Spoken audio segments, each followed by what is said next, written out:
Post-mortem করার পূর্বে আমরা প্রথমে ফিজিক্যাল এক্সামিনেশন করবো। ফিজিক্যাল এক্সামিনেশনটা কীভাবে করবো, আমরা দেখবো কোনো রেসপিরেটরি প্রবলেম আছে কি না। যেমন নেজাল সাইনাস দেখবো সাধারণত গলার ক্ষেত্রে নেজাল সাইনাস কনজেস্টেড বেশি থাকে। এ হচ্ছে নেজাল সাইনাস নর্মাল আছে। তারপর আমরা দেখবো আইলিডে কনজেস্টেড আছে কিছুটা। আবার গ্রোয়িং পেডে, মেনলি গ্রোয়িং পেডে বা কম দেখবো, কমের মধ্যে পক্সের কোনো লিশন আছে কিনা বা ড্যান্ড্রাফ আছে কিনা, ঠিক আছে। আরেকটা জিনিস লাইভ বার্ডের ক্ষেত্রে দেখতে হবে যে কোনো এক্সটার্নাল লাইস আছে কিনা। আরেকটা জিনিস আমাদের দেখতে হবে যে ক্যালসিয়াম বা ভিটামিন ডি ডেফিসিয়েন্সি আছে না, সেক্ষেত্রে আমরা ভেঙে দেখি।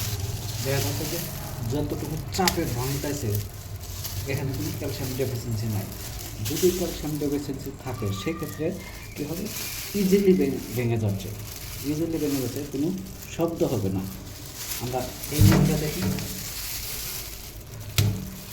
না, ঠিক আছে, এটা নর্মাল আছে, যেমন এটা ভাঙাই যাচ্ছে।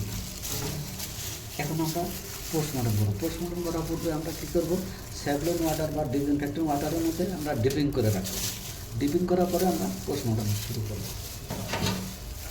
দেখি আমরা পোস্টমর্টমটা এখান থেকে শুরু করবো, ট্রাকিয়া থেকে।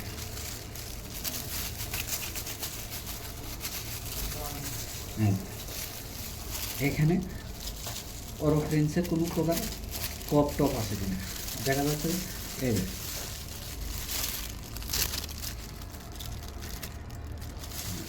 আমরা ট্রাকিয়াটা দেখি,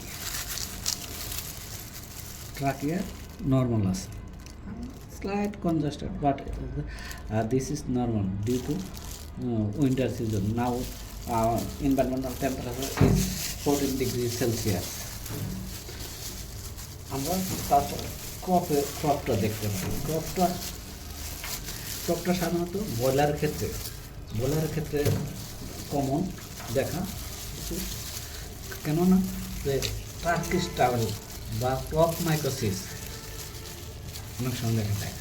আর অনেক সময় H5 যদি দেখা যায়, এখানে ক্রপটা এমটি আছে, H5 দেখা দিলে এই খাদ্য থলিতে ক্রপের মধ্যে পানি জমা। আচ্ছা, আমরা বারটা ওপেন করি।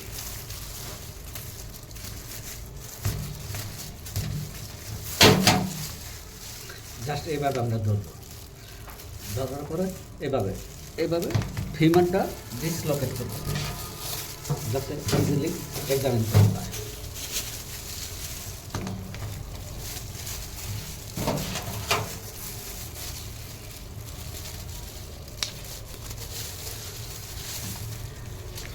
স্কিনটা রিমুভ করার পরে আমরা ইনসেকশন দেবো। কীভাবে দেব, যাতে আমাদের ইন্টারনাল অর্গান কোনোভাবে কাটা ছিঁড়া না করে, সেজন্য আমরা এই যে জায়গায় প্রথমে স্টারনামের শেষ প্রান্তে অর্থাৎ কিলবনের শেষ প্রান্তে এভাবে কাটবো। তারপর এই যে ইনসেকশনটা দেবো এইভাবে।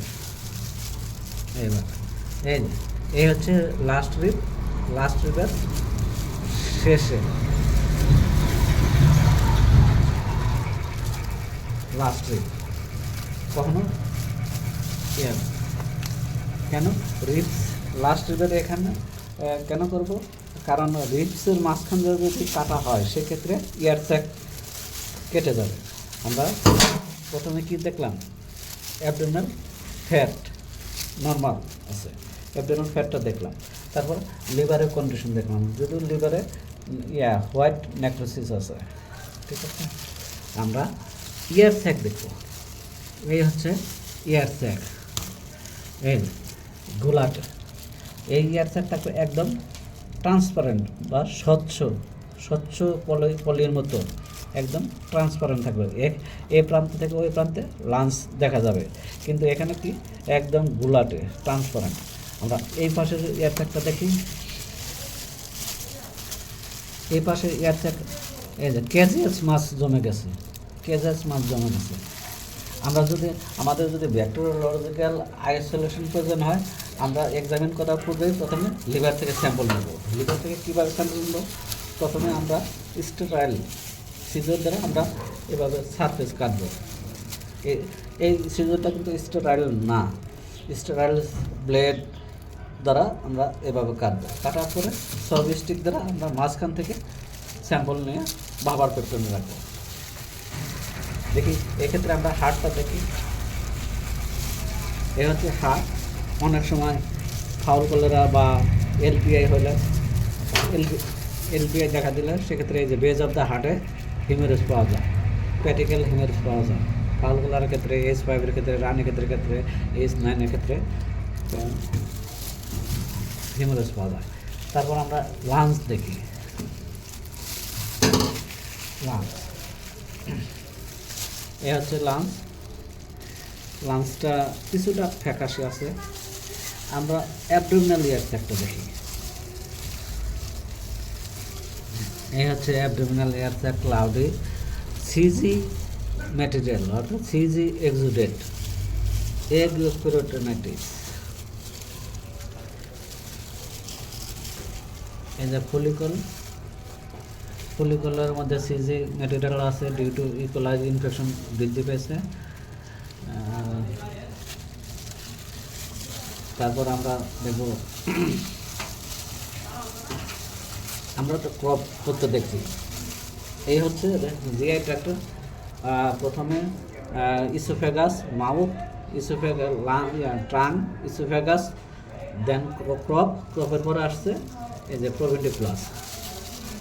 এই হচ্ছে প্রোভেন্টিকুলাস। প্রোভেন্টিকুলাসে যদি অনেক সময় রানিকেট থাকে, সেক্ষেত্রে টিপ অফ দ্য গ্ল্যান্ডে হিমোরেজ থাকে। যদি আর্লি স্টেজে গাম্বরা দেখা যায়, সেক্ষেত্রে এই লাইন বরাবর হিমোরেজ পাওয়া যাবে। তো অনেক সময় টক্সিনের কারণে আপার জাংশনে হিমোরেজ থাকবে, এবং যে কোনো ভাইরাল ডিজিজ H5 অথবা H9-এর কারণেও এখানে মিউকোসাতে হিমোরেজ থাকে। চিকেন অ্যানিমিয়া দ্বারা ইনফেক্টেড হলেও হিমোরেজ পাওয়া যাবে, ঠিক আছে। এবং এই অ্যাডিনোভাইরাসের ক্ষেত্রে এই প্রোভেন্টিকুলাসটা কী হবে, মোটা হয়ে যাবে। সাধারণত গ্রোয়িং পিরিয়ডে বেশি দেখা যায়, থিকনেস দেখা যাবে, প্রফিউজ হিমোরেজ পাওয়া যাবে। ফলে এখানে প্রোভেন্টিকুলাস কি আছে, নর্মাল আছে। প্রোভেন্টিকুলাসের পরে শুরু হবে, আমরা কিন্তু জিআই ট্র্যাক্ট নিয়ে কথা বলতেছি। এই যে ডিউডেনাম, এই হচ্ছে ডিউডেনাম। ডিউডেনাম মাঝে আছে প্যানক্রিয়াস, প্যানক্রিয়াস, এই হচ্ছে প্যানক্রিয়াস। প্যানক্রিয়াসের মধ্যে কোনো লেশন নাই, একটু ফ্যাকাশে আছে, লেশন নাই। ডিউডেনাম, ডিউডেনামের পরে হবে জেজোনাম, এ হচ্ছে জেজোনাম। জেজোনামের পরে আছে ইলিয়াম।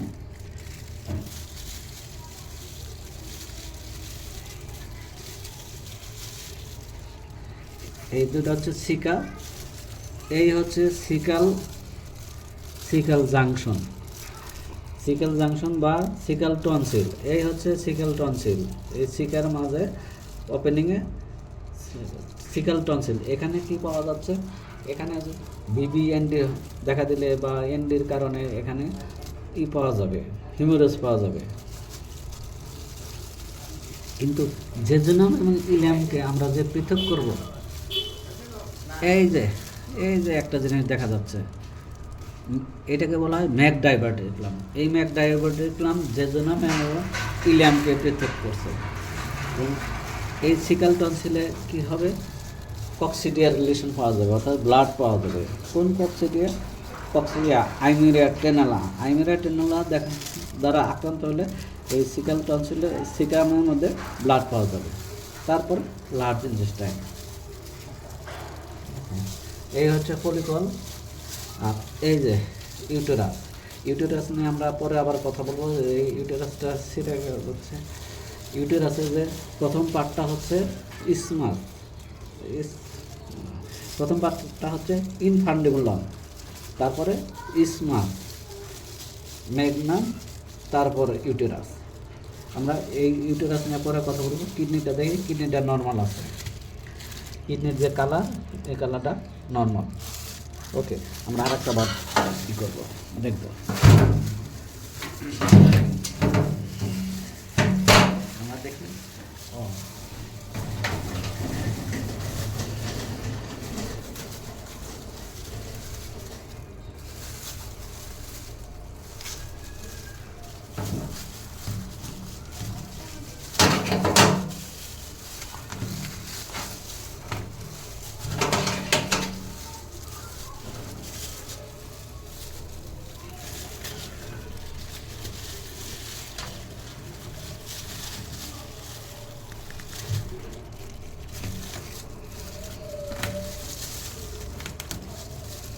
হ্যাঁ, এই যে এয়ার স্যাকটা এখানে কিন্তু নর্মাল আছে একদম। এই হচ্ছে নর্মাল এয়ার স্যাক। লিভারটা অনেকটা এই যে পেল দেখা যাচ্ছে। অনেক সময় ভাইরাল ইনফেকশনের কারণে বা অতিরিক্ত অ্যান্টিবায়োটিক খাওয়ানোর কারণে, অনেক সময় টক্সিনের কারণে লিভারের কালারটা এরকম হয়ে যাচ্ছে, যেতে পারে। সিজি এই যে একটা এই দেখা যাচ্ছে সিস্ট, এটা হচ্ছে cystic uterus. QX strain of আইবিভির কারণে এ ধরনের সিস্ট পাওয়া যায়। এই যে ইনফান্ডিবুলাম, এই হচ্ছে ইউটেরাসের ইনফান্ডিবুলাম। তারপরে ইসমাস, তারপর ম্যাগনাম, এইটা হচ্ছে ইউটেরাস। এই ইউটেরাসের মধ্যে কি হচ্ছে, ডিমটা পরিপক্ক হচ্ছে, ক্যালসিফিকেশন হচ্ছে। কতক্ষণ থাকে? 19 থেকে 20 ঘন্টার মতো এখানে থাকে। এখানে পরিপক্ক হওয়ার পরে তারপরে দিনের বেলায় মুরগিতে ডিম পারবে।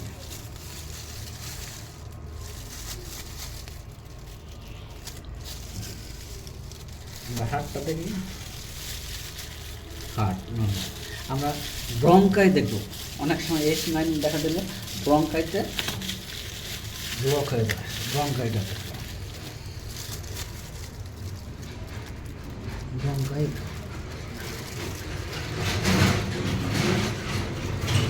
ব্রঙ্কাইটা আগে কেটে ফেলছি না, এই বারটার মধ্যে ও হ্যাঁ আচ্ছা আচ্ছা, একটু ক্যামেরাটা খুব ক্লোজ করতে হবে।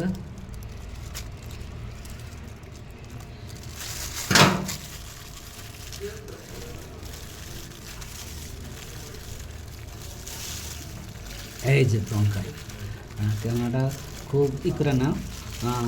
ব্রঙ্কাই হচ্ছে এই যে ট্রাকিয়া আসার পর বাইফার্কেশন আছে। এই থেকে এই লাঞ্চে একটা, এই হচ্ছে একটা ব্রঙ্কাই, এই পাশে একটা ব্রঙ্কাই।